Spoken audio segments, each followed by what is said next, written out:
আমার এক বান্ধবী আছে, একদিনকে এমনি দুপুরবেলায় বসে আছি গল্প করছি, তো তখন আমাকে বলছে শোন না একটা কথা বলবো, এই যে তোদের যে পাড়ার রিক্সা স্ট্যান্ডটা আছে ওখানে না বেশি রাত্রির বেলা একা বা চুল খুলে এরকম না ঘুরবি না। ওই রিক্সা স্ট্যান্ডের কাছাকাছি কোথাও কোনো লোকেশনে কি কারোর হাজবেন্ড আর শাশুড়ি মিলে তাকে প্রেগনেন্ট অবস্থায় খুন করেছে? তো তখন বলছে যে আমি কিছু কিছু জিনিস দেখতে পাই। ওই বাড়িতে না আমরা কেউই একা শুতে খুব ভয় পেতাম, কারণ খুব আনজ্ঞানি লাগতো। খুব একটা রাত্রি না, এমনিই হচ্ছে গিয়ে শুয়ে শুয়ে আমরা সিনেমা দেখছি, সম্রাট আমি তমসী। তার চোখটা একটু লেগেছে বাট পুরো ঘুমের মধ্যে নয়, কেউ যেন আমাদেরকে এরকম দুপাশে সরিয়ে দিয়ে মাঝখানে শুচ্ছে। এখন আমি চোখটা খুলেছি যে কি গো তুমি এসছো এইটা বলবার জন্য, তাকিয়ে দেখছি আমি প্রায় তমসীর গায়ে, তমসী হাফ ঝুলছে, মাঝখানে এক মানুষ জায়গা যেখানে কেউ শুয়ে নেই। এবারে এটা লেজিট ক্রিপি। এটা তো আমি আর আমার সেই বান্ধবী ঘুমাচ্ছি, এরকম হয়তো 3টে বাজে, তখন আমি প্রপার দেখলাম একটা ছায়া ছায়া অবয়ব কোনো মহিলার। এবার একজন মহিলা যদি খুব অ্যাগ্রেসিভ হয়ে হাঁটে, তুমি ওটা বডি ল্যাঙ্গুয়েজটা বুঝতে পারবে, খুব অ্যাগ্রেসিভ হয়ে পাইচারি করছে। এরপরে যত দিন যাচ্ছিল ও একটু রোগাই বাট একদম শুকিয়ে গেছে, মানে শুলে ওর 5 ওর 1 2 3 কাউন্ট করা যেত। যে একজন আদিবাসী মহিলার স্পিরিটকে ওদের বাড়িতে ট্রান্সপ্লান্ট করা হয়েছিল, যে গলায় দড়ি দিয়েছে। এটা আরো পরের দিকে আমরা জানতে পারছি। She is actually possessed. হ্যাঁ, ওদের নিচতলাটা ভাড়াটিয়া ছিল, তো তারা একদিন উপরে এসে বলছে দিদি দিদি আমরা না সিলিং থেকে এক মহিলার ডেড বডি ঝুলতে দেখেছি, তো তোমাদের বাড়িতে কি এরকম কোনো হিস্ট্রি আছে বা কিছু কি ব্যাপার? পরে জানতে পারলাম ঠাকুরটাও বেঁধে রাখা হয়েছে। পুজো আর কিছু। বান্ধবী আছে, খুবই ক্লোজ ছিল এখন বলছে, কারণ সে সম্পর্কটা এখন নেই, হয়তো এইসবেরই সাইড এফেক্টের কারণে, বাট জানি না এক্স্যাক্টলি, বাট নেই আর কি। যেরকম অনেক সম্পর্কই থাকে না একটা টাইম পিরিয়ডের পর, বাট যতদিন ছিল খুবই কাছের ছিল। তো তার সাথে আমার যখন আলাপ হয়, আমি নামটা বলছি না ফর অবভিয়াস রিজনস, তো যখন আলাপ হয় তখন 2021-এর দুর্গাপুজো, তো তখন তো পুরো কোভিড চলছে। তো সে আসে আমাদের বাড়িতে, তো সে কলকাতা দুর্গাপুজো প্রথমবার দেখছে, তো আমাদের বাড়িতে থাকছিল। তো খুবই আনন্দ হচ্ছে, পুজোতে যেরকম বন্ধুবান্ধব আসলে একসাথে থাকলে যেরকম একটা ব্যাপার হয় সেরকমই। তো একদিনকে এমনি দুপুরবেলায় বসে আছি গল্প করছি, তো তখন আমাকে বলছে যে শোন না একটা কথা বলবো, যদি কিছু মাইন্ড না করিস। মানে তখনও সম্পর্কটা এই পর্যাতেই আছে যে অতটাও কেউ কারোর ব্যাপারে যায় না। আর সে প্রথমবার, আমার বাড়ি নিউ ব্যারাকপুর, ওখানে প্রথমবার সে এসছে তার পুরো জীবনে। তো তার ব্যাপারে ওই জায়গা, আমাদের পাড়া বা সেই পাড়ার কোনো ঘটনা সে কিছু জানে না, কারণ আমার সাথেই তার সম্পর্কটা হয়তো তখন 2 দিন পুরনো, এতটাই নতুন। তো আমি বললাম যে না না কি বলো। তো তখন বলছে যে তোদের যে পাড়ার রিক্সা স্ট্যান্ডটা আছে ওখানে না বেশি রাত্রির বেলা একা বা চুল খুলে এরকম না ঘুরবি না। এবার আমি এগুলো একদম ট্রাস্ট করতাম না, তা আমি বলছি দেখ কী বলছো, এর উপর এরকম উড়িয়ে দিয়েছি। বলছে হ্যাঁ আমি জানতাম তুই তো এরকম পাত্তা দিবি না, তাই বলিনি। তাহলে শোন একটা কথা আমাকে বল, যে ওই রিক্সা স্ট্যান্ডের কাছাকাছি কোথাও কোনো লোকেশনে কি কারোর হাজবেন্ড আর শাশুড়ি মিলে তাকে প্রেগনেন্ট অবস্থায় খুন করেছে? এইবারে না আমার হাত পা তখন শিভার করছে। সত্যি করেছে? ইট অ্যালার্মড মি। ফার্স্টে মনে হয়নি, মানে ফার্স্টে অনেক বছর আগেকার কথা, মানে তখনও আমার জন্ম হয়নি, বাট আমার যার ফ্যামিলির এটা ঘটনা সে আমার বাবার বন্ধু, সো বাবার কাছে শুনেছি, মানে ঘটনাটা অ্যাকচুয়ালি হয়েছে। এবারে প্রথমে যখন বলছে আমি না এরকম করে ভাবছি, হুট করে স্ট্রাইক করেছে যে এটা তো সত্যি। অ্যাকচুয়ালি আমার বাবার খুব কাছের একজন বন্ধু, তারই এটা ফ্যামিলির ঘটনা। তার বড় দাদা এবং মা মিলে তাদের যে, মানে সে বড় দাদার যে ওয়াইফ ছিল তাকে খুন করেছে, অ্যান্ড সেম ওয়ে যেভাবেও বলছে। সেটা তোমার এই বন্ধু জানলো কি করে? এটাই বলছি এবার। তো আমি না এরকম করে তাকিয়ে আছি, যে শুধু হাসলো এরকম, আর হাসলো এত ক্রিপি, একটা কথা বললে শুনবি। এরপর আমি বললাম আমি কী করে জানলে এবার অনেকক্ষণ খুঁচিয়েছি। তো তখন বলছে যে আমি কিছু কিছু জিনিস দেখতে পাই। সো দিস ইজ দ্য, এবং আমি কমিউনিকেট করতে পারি। So this is the first time. হ্যাঁ দেখলাম ভাই এরপরে যা বলবে, সত্যি বলুক মিথ্যে বলুক, আমার সেটা মানে ক্রস করার, ওই লাইনটা ক্রস করার আমার কোনো প্রয়োজন নেই, কারণ দিস ইজ ট্রু। আর ওর ওটা কোনোভাবে জানার কথা না। এটা গেল ফার্স্ট ইনসিডেন্ট, যখন আমি ট্রাস্ট করলাম যে ওর মধ্যে কিছু এক্সট্রাঅর্ডিনারি ব্যাপার আছে।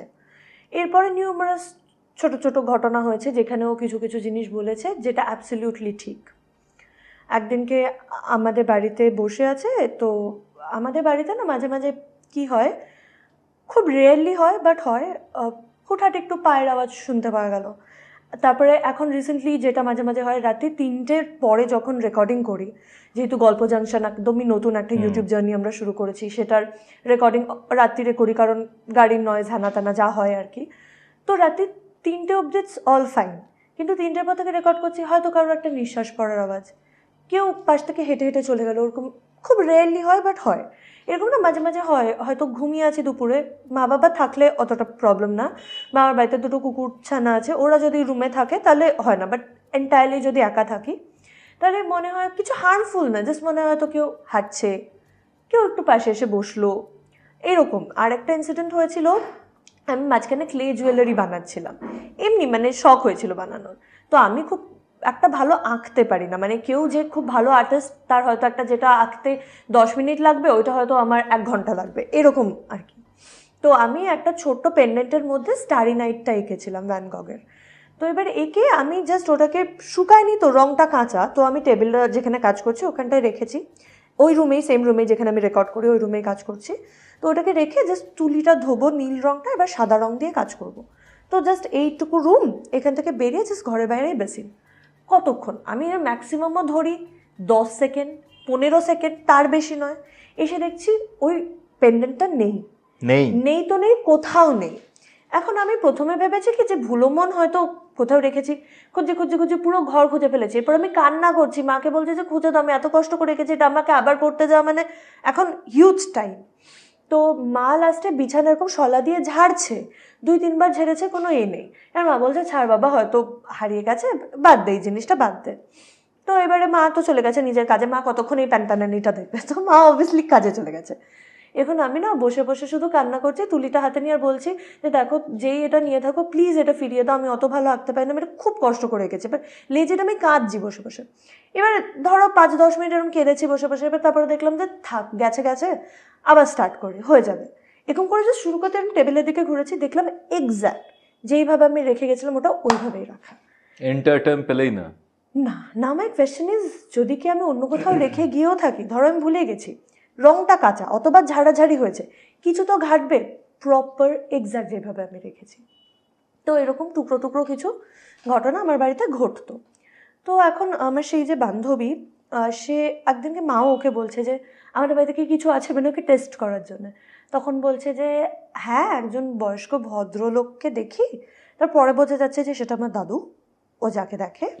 তো তার একটা এক্সিস্টেন্স আছে, বাট সেটা হার্মফুল নয়, মানে কিছু না হয় না, কিছু স্পিরিটস মায়ায় জাস্ট ট্র্যাপ, মানে কিছুই করে না, জাস্ট আছে, দ্যাটস ইট। তো মা না বলছে হ্যাঁ কি বলিস, এর মা উড়িয়ে দিয়েছে স্বাভাবিক। এরপরে মা কাজে চলে গেছে আবার, তো আমরা বসে বসে গল্প করছি, আর মা না ধরপড় করে দৌড়ে এসছে 3-4 মিনিট পরে। মা বলছে কি বললি তুই, কি বললি, এগুলো কি সত্যি হয়? বলছে দেখো আমি দেখি, এবার এটাও হতে পারে যে আমি ডিলিউশনাল, বাট দেখি এবং সত্যিই হয়, মোস্ট অফ দ্য 99% টাইমসে সত্যিই হয়।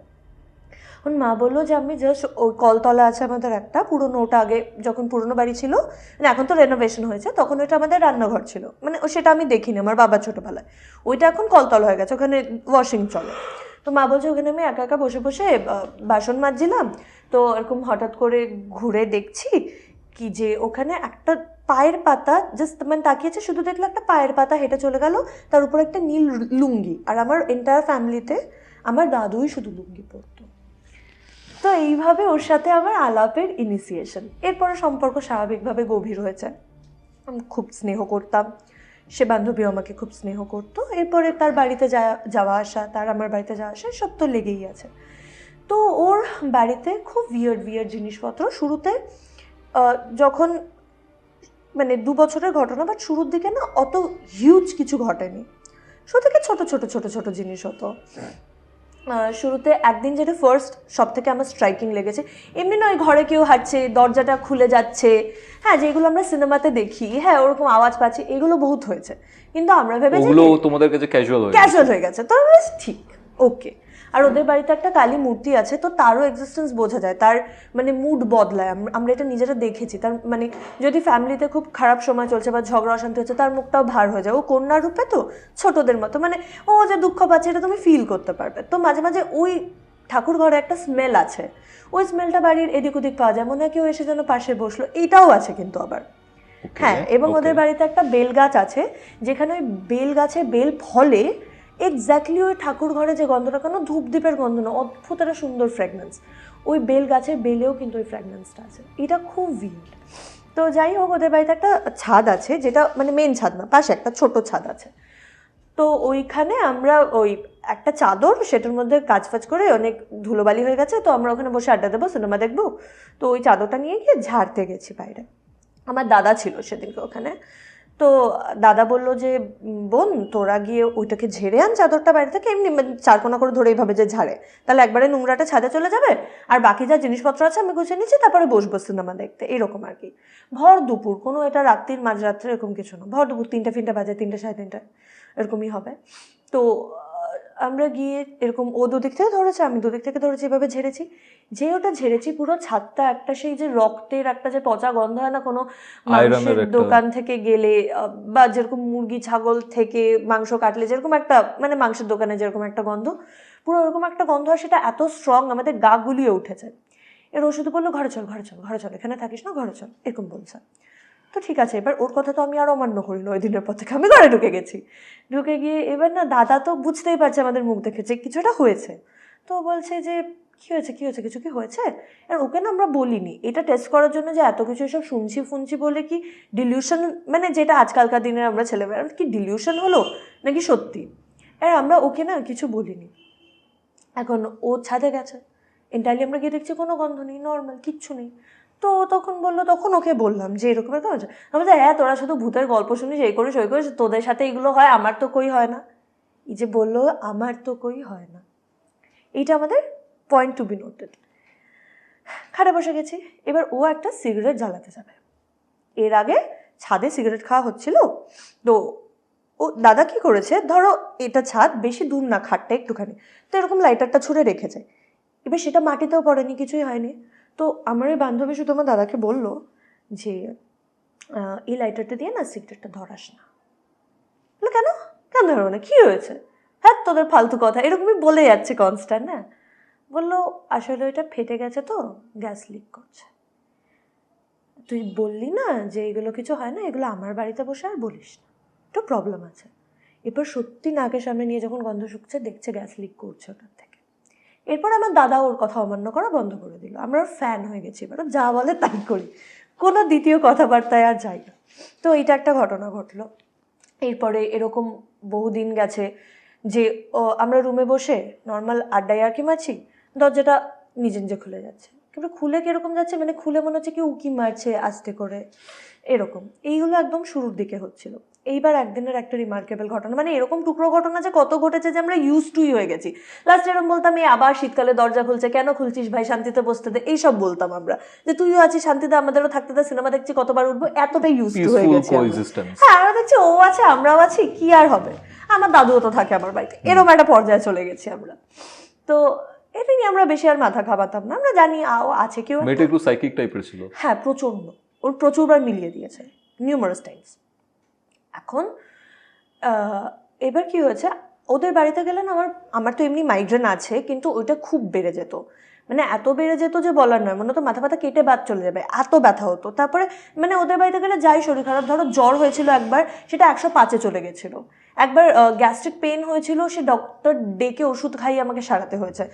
মানে যেগুলো ধরো আমার এমনিও হতে পারে বাড়িতে, ওটার লেভেলটা বেড়ে যেত ওদের বাড়িতে গেলে। তো একদিনকে প্রচণ্ড মাইগ্রেনের ব্যথা হচ্ছে, আমি পারছি না, মাথা ব্যথা দপদপ করছে, ওষুধ খেয়ে নিয়েছি, বাম লাগিয়ে নিয়েছি, ঘরোয়া পদ্ধতি ট্রাই করা হয়ে গেছে, আদা খাইয়েছে, সমস্ত ডান। এবারে আমি শুয়ে আছি, ওরকম আমার মাথা টিপে দিচ্ছিল, তো আস্তে আস্তে একটু রিলিফ হয়েছে, আমি না ঘুমিয়ে পড়েছি। একে তো ওষুধের অ্যাকশন, তার মধ্যে টায়ার্ড লাগছে, 1-2 ঘন্টা ধরে এরকম ব্যথা হচ্ছে। এবারে ঘুমিয়ে পড়েছি, কিন্তু ঘুমের মধ্যে একটা টাইম পিরিয়ড পরে আর মনে হচ্ছে যে একটা ঠান্ডা হাত, যার বড় বড় নখ আছে, সে না আমার মাথার মধ্যে এরকম করে মানে হাত বোলাচ্ছে, বা মাথা ব্যথা হলে যেরকম করে না, ওরকম একটা, টিপছে না কিন্তু মাথা, বাট মানে এরকম করে মুখের উপর চুল থাকে, চুলটা সরিয়ে দিলে যেরকম হবে এরকম করছে। তো আমার থেকে একটু বড় বয়সে, তো আমি ভাবছি কি ওই করছে, তো বাট স্টিল না একটু আনক্যানি লেগেছে, মানে ঘুমের মধ্যে কেন লেগেছে সেটাও জানি না, লাগা উচিত না টেকনিক্যালি, কারণ ওর ওরকম হাতগুলো রোগা রোগা নখ আছে ওরকমই। তো ঘুম ভেঙে দেখছি কেউ নেই। হ্যাঁ ভেবেছি আমি হয়তো স্বপ্ন দেখেছি, বাট স্টিল ওদের বাড়িতে ওরকম হতে থাকে তো একটু গাছমজম করছিলাম, পাশের ঘরে গেছি, কি দেখছি ও বিন্দাস ঘুমাচ্ছে, ওর মা বই পড়ছে। এখন আমি গিয়ে বলছি যে আচ্ছা ও কি একটু আগে আমার ঘরে গেছিল? বলছে যে না, তুই তো মাথা ব্যথা করছিল বলে ঘুমিয়ে পড়েছিস, এবার তুই ব্যাকা তাড়া হয়ে শুয়েছিস, তো ওরও শরীরটা খারাপ লাগছিল, পাশের ঘরে এসে 2 ঘন্টা হলো ঘুমাচ্ছে। মাছ, আমি আর কোনো কথা বাড়াই। তাহলে তোমার মাথায় কে হাত বোলাচ্ছিল? এটার কোনো আনসারই নেই। ওকে, হলো একদিন, এরপরে আরেকদিন, এটা 2021 চলছে না 21-এর এটা বেড়ে গেছে, এবার 22, তখন 22 লকডাউন চলছে। উঠে গেছে, যাতায়াত বেড়ে গেছে, যেটা বলছিলাম। কারণ 21-এর টাইমে তো খুবই প্রবলেম্যাটিক ছিল কোথাও যাওয়া আসা যা কিছু করা। তো আরেক দিনের ঘটনা, যেটা যেদিনকে সম্রাট, তমসী, তুমি জানো ওদের সবাইকে চেনো, ওরা সবাই প্রেজেন্ট। এবার হচ্ছে আমি আর একা ফিল করছি না, একটা টাইমের পর থেকে ওখানে গেলে ওদেরও শরীর খারাপ, মানে সম্রাটের যেরকম ডাস্ট অ্যালার্জি আছে, বাট ওখানে গেলে বাড়াবাড়ি হয়ে যাচ্ছে, তমসীরও মাইগ্রেন আছে, ওখানে গেলে বাড়াবাড়ি হয়ে যাচ্ছে, অ্যাম্পলিফাই হয়ে যাচ্ছে। অ্যাম্পলিফাই হয়ে যাচ্ছে। এবারে ব্যাপারটা হচ্ছে এতদিন যেটা আমি ফিল করতাম আমি একা পাগল, আমি একা ডিলিউশনাল, দ্যাটস ওকে, বাট একসাথে সকলে পাগল হয়ে গেছে এটা পসিবল না কখনো।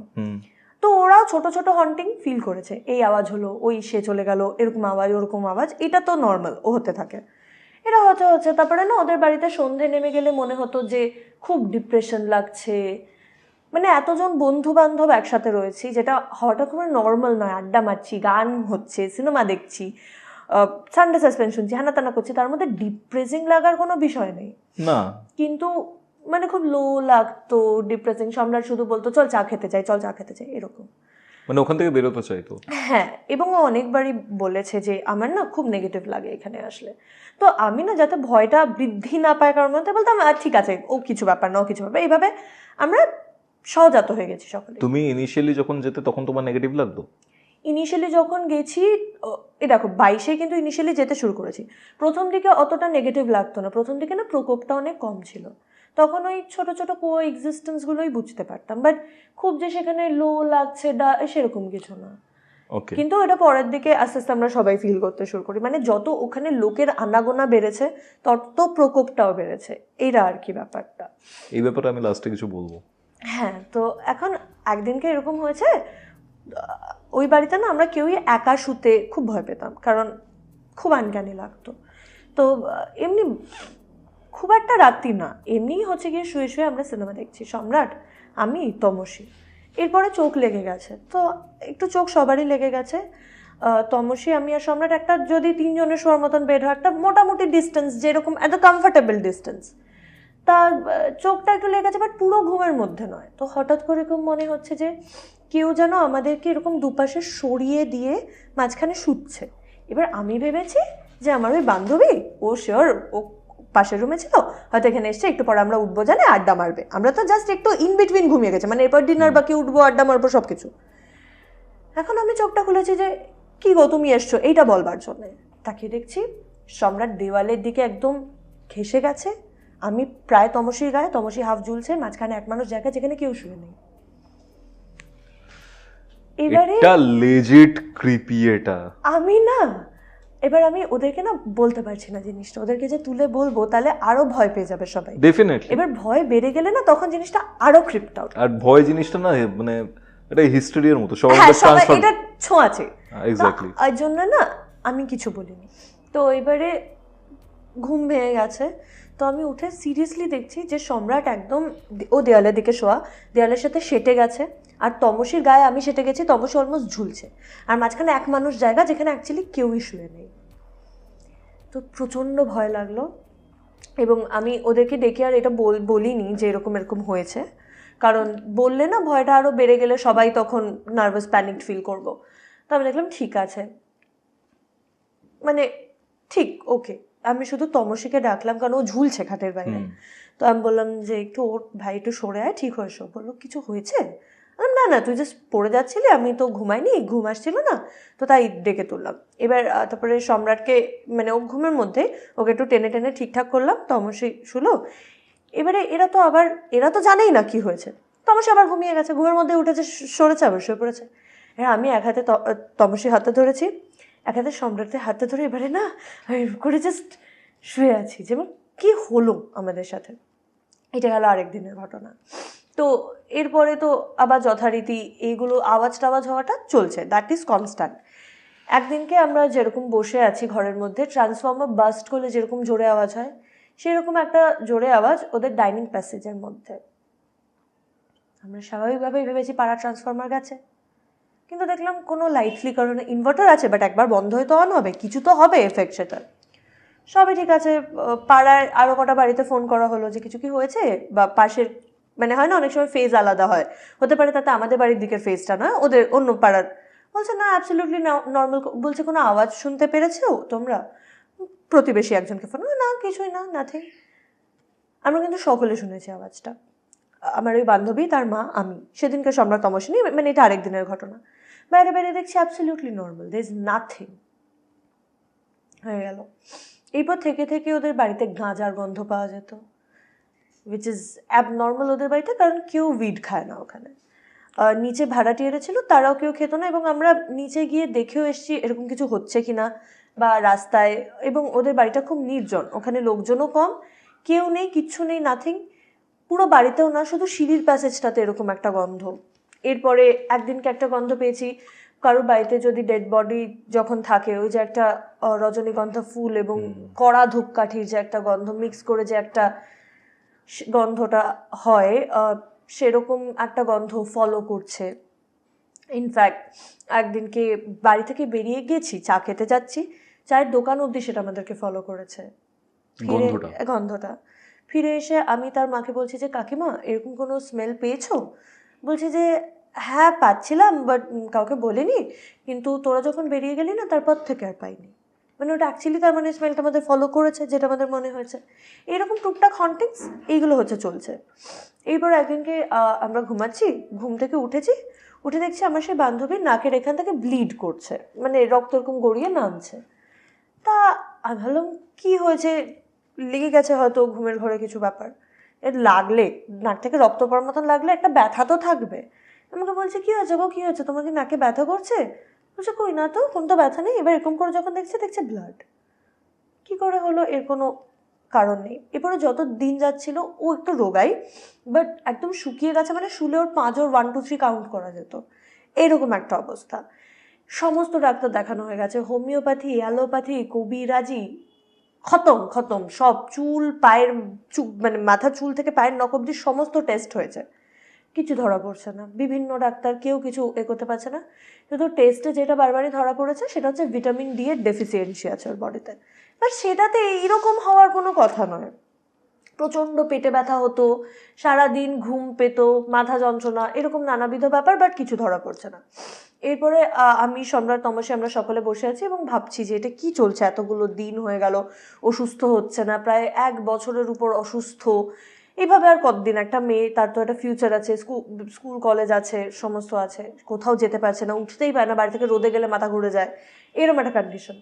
তো তখন আমরা এরকম বলছি যে যখন না এই ডাক্তারি বিদ্যা ফেল করে যাচ্ছে, তাহলে এবার একটু স্পিরিচুয়াল হেল্প কিছু নেওয়া যাক। আর তখন না, মানে এটা একটা কোইন্সিডেন্স, আমার মা কিন্তু প্রথমে কিউরিওফাইডটা আবিষ্কার করেছে। আচ্ছা। আমি শুনতাম প্রচুর অডিওর জিনিস, তো মা বলছে একটা না নতুন জিনিস শুনেছি। এবার মা তো অত চ্যানেল এসবে হ্যাবিচুয়েটেড না, তো মা আমাকে নামটা বলতে পারছে না চ্যানেল, বলছে যে এরকম আসল গল্প বলে, কল রেকর্ডিংয়ে বলে, খুব মজার এরকম। তা আমি তখন হিস্ট্রি থেকে গিয়ে বার করেছি। আচ্ছা। এবার আমি আর ওই আমার যে বান্ধবী, আমরা শুনতাম। এবার তখন না আমরা এবার ডটস মেলাতে থাকি যে এই যে যাদের বাড়িতে হচ্ছে, এরকমই সিমিলার জিনিসই তো আমাদের বাড়িতে হচ্ছে, যেটা মোরাললেস আমরা শুনি, আওয়াজ হওয়া, কেউ পাশে এসে বসা, এই যে আনক্যানি ফিলিংটা, তার মানে আমরা একা নই, বা এটা যে আমাদের ডিলিউশন সেটা নাও হতে পারে। তো আর কি, মানে let's take some spiritual help. তো ওদের ওখানে একজন কালী সাধক আছে, তার খোঁজ পাওয়া যায়। সে যখন আসে, সে সব কিছুই পরীক্ষা করে, কি ওদের রিচুয়ালস আছে, এটা অতটা আমি জানি না, বাট ওকে সেই জল পোড়া, টল পোড়া, তেল পোড়া এসব কিছু দিয়েছিল। এরকম ফার্স্টে তো উনি কিছু ডিটেক্ট করতে পারেনি, বলে আমার একটু টাইম লাগবে। ওই জল পোড়া আর তেল পোড়া ওইটা খাওয়াতে বলেছিল দিনে 3 বার, আর তেল পোড়াটায় মালিশ করতে বলেছিল বডিতে, এরকম আর কি। তো মানে তেল পোড়া মানে কিছু মন্ত্র চ্যান্ট করে হ্যাঁ, মানে নর্মাল সর্ষের তেল, বাট সেটা এনচ্যান্টেড, এরকম। জলটাও নর্মাল এমনি জলই, বাট এনচ্যান্টেড। তা সেগুলো দিয়েছিল। এবার এগুলো দিয়ে মোটামুটি 1-2 সপ্তাহ গেল। এরপরে সেই যে দাদা, যিনি এলেন আর কি, যে কালী সাধক যিনি, খুব ইয়াং, খুব বেশি বয়স নয়, মানে আমি দাদা বলছি মানে সেরকমই বয়স, মানে আমার দাদার বয়সী সে। তো সে এসে তখন বলল যে এই বাড়িতে অনেক প্রবলেম আছে অ্যান্ড এই বাড়িতে প্রেত চালান করা হয়েছে এবং আপনার মেয়ের উপরেও করা হয়েছে প্রেত চালান, এবং এটা হচ্ছে প্রপার্টির জন্য আর খুব কাছের কেউ করেছে। তো তখন বারবার জিজ্ঞেস করা হয় যে কি নাম, বলো কে করেছে। তখন বললো আমরা নামটা বলতে পারি না, কারণ তাতে বেশিরভাগ কী হয়, মানুষ প্রতিহিংসা পরায়ণ হয়ে যায়, তো এটা রিভিল আমি করতে পারবো না, বাট প্রতিকার করতে পারবো। তো আমরা একটা হোপ পেলাম।